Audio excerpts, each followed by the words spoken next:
I'm glad to welcome you back to the first episode of Every Woman TV. I am excited, very excited to be back. Yes, it feels good to be back. For this year, 2023, it's been a while. I have been busy doing some other things, like I've already mentioned in some of my social media posts. Coming to unveil some of those to you later on. Um, as you know, Every Woman TV is the TV channel that is created to promote women in business specifically. So if you're a woman in business, you want to promote your business, you want to gain more visibility for your business, do not hesitate to contact me. Like I always say, this show is for you and it is produced for you and created for you, the woman in business. I have been busy myself with one or two new projects. I am talking about bringing back Every Woman magazine. So yes, Every Woman magazine is coming back, and also in addition to that, we are starting altogether a new project, which is the Women's Award, the Every Woman TV Global Award for honoring women for their resilience and hard work. I'm going to bring more news about that to you very soon. So on to the show, which actually is the first episode for this year 2023. I am going to chat to a guy, Vibhishan, who happens to be the co-founder of a co-working space here in Sutton High Street, here in London. Usually this show is about women and their businesses, and it's about profiling women and showcasing women's services, women's businesses. But today is an exception, and that is because we've just gone into partnership with them. I'm talking about a new co-working space that has just been founded here in Sutton on the High Street. This is founded by Paul and Vibhishan, and I'm going to be talking to one of them. We've just gone into partnership with them, and I'm taking the opportunity to introduce this partnership with the Oru co-working space. And with me on the show is one of the co-founders. Hi Vibhishan, welcome to Every Woman TV.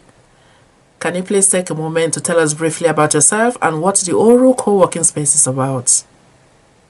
I am CEO and co-founder of Oru Space. I grew up around Kingston upon Thames, close to Sutton, and I'm really excited that Oru's second site is going to be on Sutton High Street. And what we're bringing to Sutton High Street is a mixture of co-working, hospitality and well-being, which already run at our first site in East Dulwich.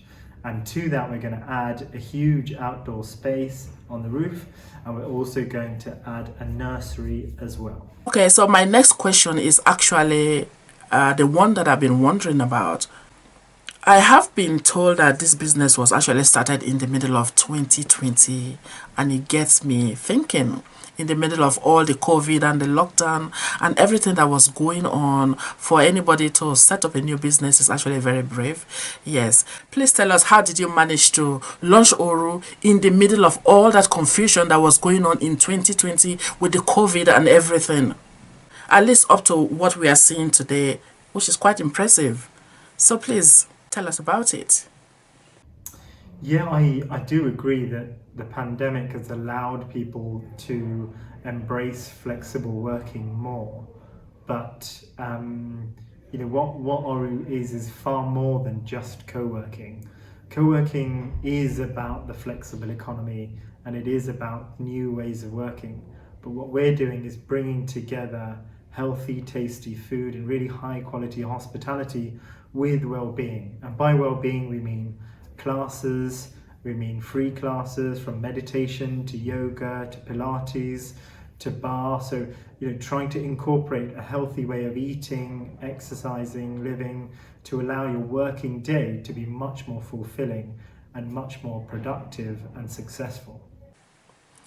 I think that Oru is a very unusual name somehow. Well, it's just how I feel. Can you tell us where this name comes from? And I have a feeling that it must have some kind of significance behind this name, Oru.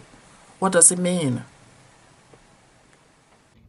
Yeah, so Oru actually started when myself and my co-founder Paul went to Sri Lanka on a bit of a holiday, a bit of a recce, and we ended up donating 3 braille machines to a school in the north of Sri Lanka in a very deprived area. And we were so humbled and inspired by this school that fed and educated 80 deaf and blind children. And I'm actually from Sri Lanka originally, and the word Oru means one or for one, and we loved the sort of simplicity of it, but also we are a heavily community and social impact orientated company, and we try and bring these things together to allow us to be as community serving as possible. And we don't view any of our products and services as compromises to be community and social impact focused. It's just a huge passion of all of ours, and it's something that brings us all together. Where do you see Oru going in the future? The dream for Oru is to be community owned and community run, and a very successful organization in stability and in achieving its ambitions and goals through serving its community and making the Sutton High Street and Lordship Lane more successful and more vibrant and more purposeful. It's been a pleasure presenting this very first edition of the show for this year 2023. Once again, my name is Carol Azams. I have been your host, and I'm also the producer and founder of Every Woman TV. Until I come your way again the next time, please take care and bye for now.